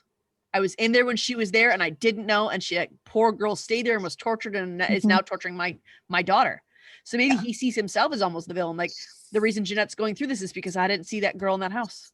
Yeah. I wrote, I think when I did jot that little thing down, I don't have it in front of me, but I was like, oh, I wonder if he feels any guilt, because I think I would, even if it's irrational guilt. Yeah. It would definitely haunt me knowing that I was in that house and she was there at the same time. Especially as a parent. Oh yeah. Especially as a parent to the one whose life is being ruined because of this. Yeah. Didn't when Kate and like Jeanette saw each other that day, like in the mall when it was like Jeanette's birthday, and then did Kate see the necklace then? It was after a spin class or a yoga or some exercise class when she was like, Jeanette was playing with it, and it was Cindy and Jeanette and Kate and Joy, and Kate was like, hey, I like your necklace, and Jeanette said, thanks, I got it for my birthday. Okay, yeah. I was wondering if it was then or after. Yeah. And I think too that that Martin went through one day before Kate left. This is my last note that I have. I honestly am just going through my notes and making sure we hit everything that I put down. But I think he it's interesting to see the different ways that and this is how you know without a doubt that he is a predator, not some dude in love with this girl. He is an absolute predator, because first he starts up by saying, well, it would hurt me if you were free. So you don't want to hurt me, do you? You can't leave because it would hurt me. And then he went to anger when she tried to leave. I'll decide. That was so creepy. I'll decide when I'm mad and when I'm not. Like that right there should have been like, what, I don't get to decide? So when anger didn't work, he tried to shame her by saying, it's not going to be good for you if you go out there and people find out you were in this relationship. It's going to be really bad for you. You should feel shame and guilt about this. And then when she rose above that, he chose to play on her emotion by saying, by relying on the safety that he created for her of, you don't want what we have anymore. So I think he literally went through every trick in his bag before he's like, all right, I'm out. Well, now I have to think of you. The other thing he said, which I really I remember, is when she said something about it being suffocating. I mean, he like a total emotional manipulator flipped it right on her. Oh, so you're saying being with me is suffocating? Yep. I'm like, well, that's gaslighting at its finest. Yeah, absolutely. Yeah. And even with the pearls and the red dress, like it was to try to convince her everything was good and normal. Like clearly she's upset, man. She's not hiding that. And then you bought her pearls, and her even her putting on the red dress. I don't think she wanted to continue pretending, but I think that he had built her up in this emotionally damaging way to where she felt like, I have to make him feel everything's normal because he has to feel good, even if I don't. Oh, him like bringing her those cookies in the morning. Yeah, talking all nice. I was like, what? He's like, chamomile is for the soul. Yeah, so is the outside world and letting your captive go. But whatever. Potato. Who wants sugar cookies first thing when they wake up in the morning with chamomile tea? Well, it wasn't first time in the morning. She had been it was 4 p.m. Oh, that's right. It was afternoon already. She had been out of bed all day. And then he said, you know what? Actually, you can stay in bed, because she's like, this homesickness. I want to see other people. You know what? You're right. You can stay in bed. Gosh. Tiptoe out. I did agree with you, Amanda, when they were running through all the housewifey things that they had her doing, and how he was showing that they were playing house and she was his little wife puppet. That was pretty boring for me to watch. Like the whole time, I'm like, okay, I don't have a note for this. Other than I know. Gross. That's okay. See, Gross. that's my thing. There was a lot of things I could not take notes over. And I'm so used to taking like 40 notes in an episode. And I'm like, that's honestly why I didn't even take notes this time. Because I'm like, okay, I don't feel like enough happened to where I had to write it down. Like the necklace, the snow globe, I probably should have taken notes now that hearing you guys talk. But I think the most interesting part to me about this episode was the psychology of it. Watching how it mentally played out, and watching, like, you can actually see in the way he even altered his facial, which kudos to you, Blake, because I mean, the way you altered even in that one scene where he went from guilt to anger to shame to love to kidnap, like it was just rapid succession facial expression changes to alter to that mood that he was trying to portray.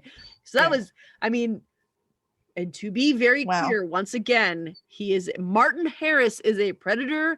He is a horrible, terrible person. Yes. We do not condone what he did, but Blake played that scene masterfully, and it was a really well done scene. And we would like him on our podcast so we can talk. We love him. Yes.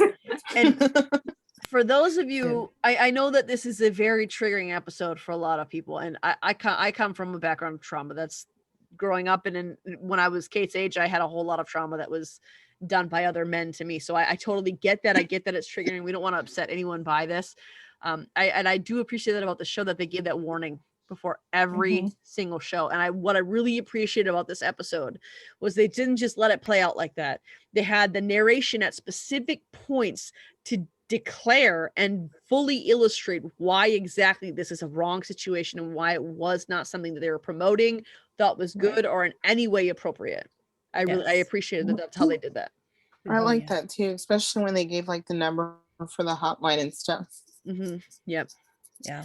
And this was a necessary episode. We needed to see this side of it. That's why I like, boring is kind of the wrong word, and I can't figure out the right word, but it was a lot less eventful. Uneventful. Yeah. It was uneventful this time. It wasn't boring, because I was intrigued the whole time, but it was just more uneventful than the other episodes.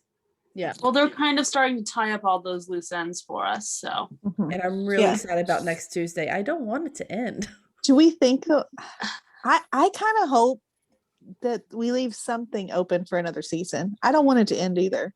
I want it to be like Riverdale, where this wraps up and then all of a sudden a new mystery pops up. That works too. Because there's still a lot. Yeah, that's what I was gonna say. There's still a lot to explore with Cindy and Joy and whose name I can't say, Tanya. Did I get it right? Tanya. I don't know. Why can only the Southern people say it? Because for us Northerners, it's Tanya. We have Tanyas here too. That's spelled with an O. No, and all those are Tanyas here. They're all Tanya. Just like we have, like, my mom's name is Sandra. Which, granted, she spells it wrong, but you have a Sandra, or you can have Sandra. They're all Sandra here. So you can have both. Yeah, I don't hear Sandra. It's more Sandra. See, for me, when you say Tanya's name, Tanya. it's just the instinct. My thought is like, Tan? Yeah. So that's what it's like. What you gotta to me. I'm never going to forget how to say her name now. See? Tan, yeah. I We're like gonna to have be to that. Maureen's gonna have to practice this for our interview with Kim. No, I'm just gonna giggle every time I say her character name. It's fine. It's cool. I'm a grown woman. I can admit when things are ridiculous for me. It's too funny. Oh my gosh. Okay. Something else I was gonna say about how they did the scene. Oh, but I do think that I would like this to wrap up in terms of Kate and Martin. I think that storyline needs to wrap up, but I think there's still potential for Jamie and Jeanette. Maybe diving into Jamie's backstory and then seeing how he connected with Jeanette. I think that's an avenue that we can explore because there's still each character, they've given us just enough of every character that we want more from them. We want to, like, even with Tennille, like I want to know more. That's a crazy story. I want to know how that happened. Yeah. So I think that they've given us enough from every, even the parents, like Cindy and Tanya, and see, my face even contorts when I say it. Like I can't. That I'm gonna have to fix by the time we do the interview because I don't want a contorted face while I'm talking to her. But her and Cindy and Joy, I think there's even a backstory there. And of course, I could be way off. Maybe there's nothing between them, but the way they interact with each other, I feel like even that's a story we can explore. Small town, they all grew up there, so I think there's a lot of choices there that they had to go into the second season. I don't think it'll be about Kate. We can make a backstory either way. Maybe we could go from like the year in the 90s and flash back to like early 80s when would that be right? Yeah. That's what I'm saying. Late 70s when they would have been teenagers. You know, that's what I'm saying. Yeah. Learn their background. So what I really think needs to happen is we need to work together and get a spec strip, and nope, not strip. We don't want to do that. We want to get a spec script and get it to Jessica Biel and be like, hey, we're honestly, smart, and I think there's going to be, I mean, I don't see how they could not have a second season. This is like the highest ranking show I'm pretty sure that Freeform has ever had. Yeah. Yeah. I think they've got to do another season. All right. So we've covered, I think, pretty extensively this episode. I think we've been on here for a long time. I was just going to say one more thing. Because I saw, like, I think I was in the group, someone was trying to compare like Kate and Martin with like Arya and Ezra from Pretty Little Liars. Coming in my head. They had the age difference. They don't just have an age difference. I think it's the authority figure with the student, I think is the issue. It's kind of the same. I mean, if I'm being, except for, you know, Ezra never kidnapped her. But I mean, but that was totally romanticized. They're my favorite PLL like couple. Yeah, mine too. It's awful, but now that you see it this way, it's like, oh God, they shouldn't be. Like, it's awful because he was, you know, I don't know, he had to be at least in his mid-20s. Yeah. So I think we talked about everything in this episode. Who has theories for the final episode? I mean, my theory, I mean, the Annabelle theory that I mentioned earlier, I think that's my theory of how that's going to play out. And I agree with you. I'm really leaning more towards the gun theory. I just can't. They're like taking every other theory away from us. Yeah, ripped it from our cold dead hands. Now the other option, this is just a little play off of that, is it's Megan's theory, which it's, if people don't know this, she's on TikTok. It's Life as We Know It, I think is her handle. She's great. Life's a show. Life's a show. I knew it was something. Life is a show. She's great. I think she has a similar theory that I watched her video today, but in her theory, it is Mallory that comes to rescue Kate and is actually the one that kills Martin. But the reason Mallory is so shady about the tapes is because she's afraid that because Kate doesn't remember her being there. Yeah, that was what I thought. Because she's like, do you want to listen to this now? That kind of thing. Yeah. So that's an option too. That's a good theory. That was my theory, that Mallory, but I thought that Mallory only came back because she felt bad that she had been helping keep her down there. But I did think that Mallory was the one who came back because there has to be a connection between Mallory and Annabelle. The way she Annabelle specifically, there's a connection there. And Jessica Biel, and also didn't Summer Selby or somebody, we're talking with somebody, and they said nothing in this show. That was Selby Sundin. Yeah. she was the one who said nothing in the show is an accident, that Mm-hmm. they couldn't even ad lib because every single thing has a purpose and an intent. There's a reason that Mallory reacts True. that way to Annabelle. Oh yeah. I think it's Mallory. It could be. I think the gun is still Annabelle, but I think Mallory is the one who is aware that that's what it's called. And I think that Mallory goes in there, whether she gives Kate the gun to kill Martin or she kills Martin herself. I think that Kate still might be the one to kill her, but I think that Mallory goes in there and gives her a tool of some sort. Yeah. Because we heard the night before. Yeah. I was gonna say, because I'm confident that gunshot is him being killed. Yes, me too. And it's not a police shootout. I'm really I've been standing on that from the first episode. There was never a shootout. I don't think so. But you still have to remember that Jamie reacted weird to that gunshot. He did. Mm-hmm. I don't think it was weird so much anymore as, dude, it's Texas. Everybody has guns. So I'm leaning more towards that now. Yeah, I mean, maybe Jamie's just kind of that guy that would just be like, "Oh, it's no big deal. It's a gun," like. So maybe there's nothing to that one. Yeah, but everything has meaning. I was looking online though. I was looking online though earlier, and when I looked up like the Annabelle like type gun, it was like it looked like an old gun, but it was like big, kind of big, like a skeet shooting gun. Maybe, yeah, it could be one of those, but I would have to send it to show you guys. Is it like the one that you saw on his dresser? Yeah, it kind of looked like that. Well, that's could be pretty synonymous. Yeah, it's a rifle. The Annabelle gun is a rifle. It's a rifle. Okay. What do you think his dad killed himself with? Maybe a rifle. I don't know. I don't remember. I thought somebody said that he said what type of gun his dad killed himself with. Oh, I don't remember that. He might have though. Okay. I think he did. I just can't remember which one he said. So I think that either Annabelle is the name of the gun or Annabelle is Mallory giving Kate the gun or killing Martin himself. I don't know that Mallory would have killed Martin himself. I think that she might have, I don't know how, oh, that's a big boy. That's what I just found. Oh gosh, that's a big gun. That's a grown-up gun. Holy cow. Oh wow. That seems more like something Mallory would own. Yeah, that's Mallory coming there going. But my only thing that's tripping me up is what reason would she have to be in the house? Unless maybe she was trying to return the snow globe to Martin. Yeah, I think she would have already used that against Jeanette. Yeah. If she knew the connection. I was thinking maybe she had an extra copy of the tape and like maybe rewatched the tape and then probably saw Kate. But who knows? Could be. But maybe Jeanette or Mallory goes to return the snow globe because she, she's like, I don't need this garbage. She stole it from Martin's. I'm going to return it. She found Kate there. Maybe Mallory is the one who murdered Martin. So she's not using the snow globe to anybody because she doesn't want anyone to know that she's the one who killed Martin. Yeah. I mean, murder is a pretty big deal in Texas, isn't it? I mean, anywhere, but isn't there a death penalty in Texas? They've got a death penalty in Texas. So yeah. So, I mean, there's that option too, that because Mallory did look at that snow globe weird. So that would explain why Mallory was also hiding it even in her own room. Yeah. Because I think she just has a Jeanette box. I don't know. She might, but the way that she was hiding that particular thing was just, and the way she looked at it, she looked almost sad when she looked at it. So, and there's also, I mean, Jeanette also brought her the yearbook. So there's no guarantee that she may not know that Jeanette took it right then. Because Jeanette gave her the yearbook before Kate went missing from Martin's house.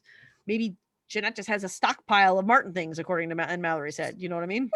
Yeah. I mean, maybe she didn't use it because she didn't know, but maybe she's keeping it because she doesn't want anyone to know that she knows where it's from and she went in the house to kill Martin Harris. Or maybe she doesn't. Maybe she has no idea that it even came from Martin's house. Yeah.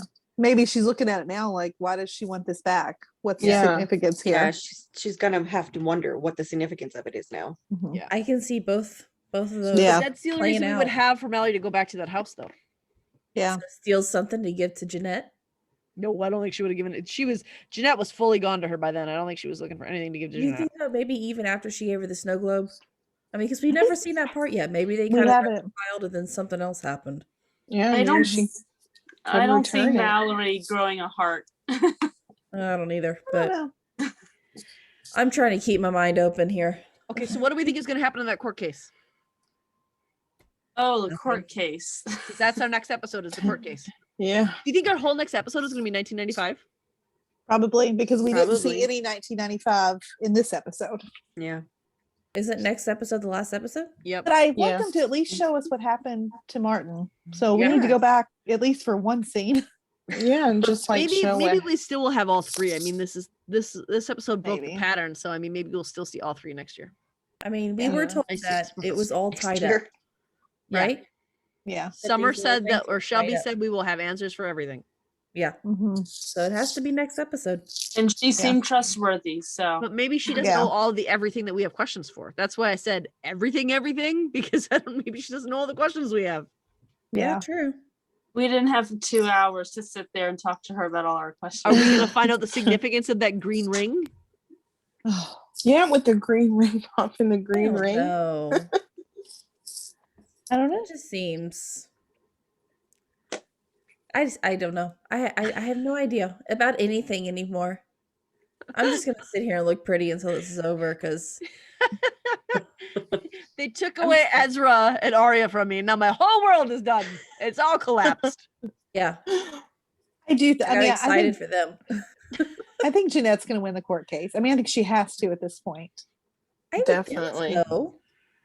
Well, I mean, I think she can prove. I mean, if she all she has to do is prove that Kate has been lying about stuff, and it proves that she's, I mean, guilty of like defamation of character, which is basically what she's suing her for. That is exactly what she's suing her for. Yep. Yeah. So I mean, I think all she's got to do is prove that she's lying about some of this, and I think she can win. And all honestly, they I have think, to do is poke a couple holes in that story, and then Kate's Yep. done.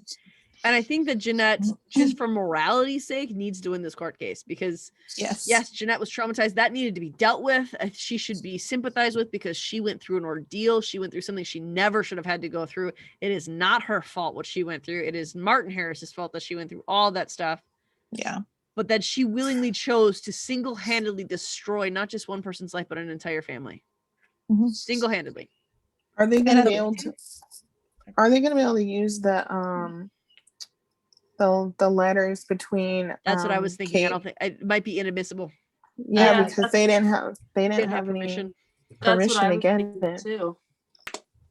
I mean, unless they can just back him into a corner and, but Yeah. Unless they can Maybe the question same- her and get her to admit it, though. I mean, we also Yeah. see Jeanette and Kate going at it. Maybe Jeanette's recording that conversation. Mhm. Yeah. Well, also Kate says twice in the episode that she's not a good liar. So if they get her on the stand and question Oh, her, yeah. she may crack. She's gonna crack. but she's also a totally different person now. But still, I wonder if Well, she'll be able to that's hold true. up being questioned. I mean, it's one thing to be interviewed and make these statements when they're not really like trying to poke holes, but once a lawyer's going at you, I don't know if she'll be able to hold up. Yeah, like, I mean, especially Well, being under. What? don't Oh, I know. just was saying, especially being under all that pressure, like Jeanette said. I mean, is she going to be able to hold it together? Yeah. And I think too that you see that maybe she has come to learn that lying is the only way to save yourself. I think that she's seen that Martin lied on repeat and now she kind of has it. He's kind of conditioned her. That's probably going to be a hard thing to crack even after 2 years. That, you know, everyone lies. And this is her parent, maybe my mom had it right that you have to lie in order to make things right. So sometimes the ends justify the means kind of thing, maybe. Yeah. Because I mean, when she looks at those cops and says 100% sure, like there is not a single thread of doubt in her. And there's clearly that's not what happened. So I think Kate, though, genuinely does think that Jeanette saw her. I don't. I don't anymore. No, I don't either. You know, But I think that she was mad enough that night that I think it was just the lie that she told because she saw her with Jamie, and then it's just she feels like she can't go back from it, and it's just spiraled from there. lie after lie after lie, and she can't come back from it at all. And I think too that because she knows it's Jeanette, I think she's holding Jeanette accountable for her going because it was the next day that she was kidnapped. Yeah. If Jeanette had said something that day, the next day's events would have never happened. Yeah. So I think she holds Jeanette personally accountable. You were in this house. You could have saved me. You should have been there. And I like what the therapist said of, do you think that you want her there so that she could take you from the place instead of you wanting to leave, instead of you leaving him on your own? Mm-hmm. I don't think she could leave him on her own. Yeah. I think she needed to be pulled out. And I think she was pissed that it didn't happen. Yeah. I can see that. Okay. Anybody? Tiffany, you have any theories? No, my theories are just all over the place, honestly. I have no clue what's gonna happen. Same. Who knows? What I about don't you, know Shelb? what's going on. Shelby. I don't know what's going on, to be honest. I try to like My sell brain's the kind of show to hurt. people, and I'm like, it's like a mystery, Mhm. and then I'm trying to get my cousin to watch it. I'm literally Snapchatting her right now. I'm like, no, you gotta watch it. You're gonna like it. But she Mhm. really likes like romance, kind of just. Oh, There's romance. yeah, there's a little romance. But There's a little Jamie, bit, but it's not Jamie like and in your Jeanette. face. I know, but it's Yeah. not really. I was like, I He, said he only "It's a punches her in the little bit." face once. I mean, that's okay, right? I'm kidding. If anyone can't tell that I'm kidding, That's I'm a little bit absolutely tough. kidding. Absolutely kidding. My sister started watching it. But I'm trying to get people to watch it. I want everybody to watch it, but I'm like, she's like, let me Google it and like see if I like it. I'm like, no, don't Google it. No, don't do that. You Don't need to start. Google it because then you'll never watch it. I know. I was like, no, don't Google it. My sister started watching and she is not a Jeanette fan. How dare she? That camp's pretty divided, honestly, in the fandom. Yeah. There were some people on our feel like YouTube channel. Go ahead, Shelby. I feel like the show is like a 1,000-piece puzzle, and like you have like 4 pieces missing and you just can't finish it. Yeah. Right. And it's so And then frustrating. You get frustrated and you throw the puzzle off the table. And then right after you About do where that, I your am. toddler comes in and hands you the 4 missing pieces after you've thrown it on the floor. That's what what the Yeah. show is. That's what's gonna happen next week, guys. We'll have all the answers. We're gonna be so excited next Wednesday or Thursday whenever we do this. There's 2 more things we got to do before we log off because this is going to be a 2-hour episode here. What is going on? Okay. Yeah. So this is gonna be a long one, people. But we need to go. We have some fan theories that we want to discuss real quick. But I also want to address something that happened on our YouTube page. Someone had asked us on our last podcast how we can support Jamie and Jeanette, who we haven't talked about at all on here. And I think that for me, and I was the one, if you are listening to this and you are the one who said this on our YouTube page, I was the one who responded to you in there. But I think I can speak pretty generally for most of us that I don't think that was, I think Jamie has been very redemptive and I think he's been very repentant. And I think that in 95, we see a side of Jamie, even going back as far as to talk to Kate and say, hey, I did gaslight you. I did lie to you. This is the truth. I think that he is seeking forgiveness because and I think that's why he's drunk all the time now, is because he recognizes how horrible he had behaved and how wrong it was that he did the things he did. And he's looking for redemption, not just for himself, but for the people that he wronged, I think. And those 2 people are Kate and Jeanette. And I think that's how we can stand behind him, because he is repentant. It's not that he punched a guy, or a girl, that's okay. That's not what we're saying at all. That punch was super not okay. And it was really terrible. And I was really against them. But in 95, you can see him recognizing, not just pretending, but fully recognizing, without hope of anything with Jeanette, he recognizes what he did wrong. And he is now trying to make amends with her, to say, I get that if you can never do anything with me, that's fine. I'm not looking for that, but I'm looking for you to know that I recognize this was wrong, horrible, and terrible. No matter what happens with us, I need you to know that I knew that was wrong and I should never have touched you. I think the same thing with Kate. I should have never gaslighted you. I should have never lied to you. I should have never done this. And I'm letting you know now that this is wrong and this is the truth. So that's why we can support Jamie and Kate. It's not that we're supporting an abusive relationship. It's that he is someone who is not an abuser, who was a kid who made a really, really, really horrible decision that was super wrong, super not okay, who is now he is fully repentant and is now seeking forgiveness. So that's why we're behind that. I don't know if anyone has something different to say, but that's what I think. Sorry, go ahead, Jeanette.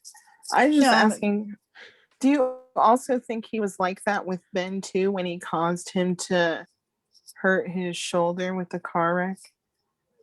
What, asking forgiveness? Yeah. Absolutely. I think so. He says that when he's talking with Jeanette, basically. Yeah. Yeah. He says it was my best friend, and I completely destroyed his entire life.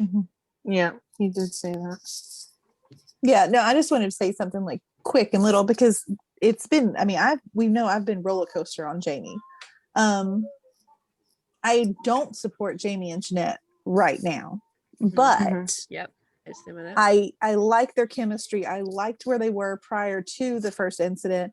And if he can fully redeem himself, then I'm all for that. So, I mean, me too, because I know. felt like they kind of had a more connection than Kate and him did. Oh yeah. I want him to be worthy of being good enough for her. He's not there yet, but I want that to happen. And I think we said that in the last episode too, that we don't want them to be romantic right now. We want them to be friends. And as a friend, Jeanette is going to help pull him out of where he's at. Yes. As a friend. Yeah. Right. I mean, there might be something later on, and that's perfectly okay. But right now, they need to concentrate on themselves. Yeah. Yeah. Exactly. Yeah. Okay, let's do the fan theories and let's head off after that. All right. So we gotta have one theory and then just a few kind of comments about stuff. Okay. Can you give their names too when you do it? We have Julia Greenberg. She says, very likely theory. So in the trailer for the finale, Kate says something to Jeanette like, I know you saw me. And Jeanette's like, I know I didn't see you. Yep. So I think Kate genuinely thinks Jeanette saw her. But then after she was rescued, she just said that Jeanette saw her because she was keeping up the act. That she was being held captive the whole time. In reality, she went willingly. So she didn't believe Jeanette when she said she didn't see Kate and because she was keeping her story. And that she was being held captive the whole time and lied and said that Jeanette saw her while she was in the basement. If that made sense. Sort of. Okay. Yeah. Sort of. So that was our first one, which I think we kind of discussed all that throughout the episode. That's why I'm not talking 5 million words at a minute at you right now. Yeah. And I hadn't read that before. And then Jessica Baker Bridgers, sorry, is asking who is in the passenger seat when Kate is dancing to Zombie in front of the headlights? I heard that too. I think it's Mallory. I think it's Mallory. Yeah. I think it's Mallory as well. She said, I would think Martin, but then how did Kate get her dad's vehicle? That was in 95. Yeah. Right? Martin was dead by then. Yeah, Martin was already dead by then. And her hair was Kate's hair was shorter. Was shorter than too. Because it was also darker. I know it was at nighttime, but it was 95. Cinematography was darker. She was stoned, and Mallory was in the truck, and because the light had hit Mallory just the right angle, she saw the silhouette of a man. I think that's just an assumption on my part, but I mean, the way she was dancing, she looked pretty high. So I thought it was Mallory. I do too. Yeah.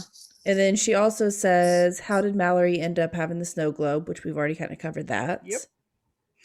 Jeanette, yeah. And she goes on about that, but we've already discussed that. I mean, Jeanette says in episode 8, I need that snow globe back that I gave you. Yeah. Yep. And then I don't have that. I got rid of it. No, you didn't. Lying, Mallory. Don't lie. She's a horrible, horrible person. No, she's not. Is. I don't believe it. Best friends don't bully each other, Jeanette. That's true. Mallory, 1993. I don't like her at all. After that, I do.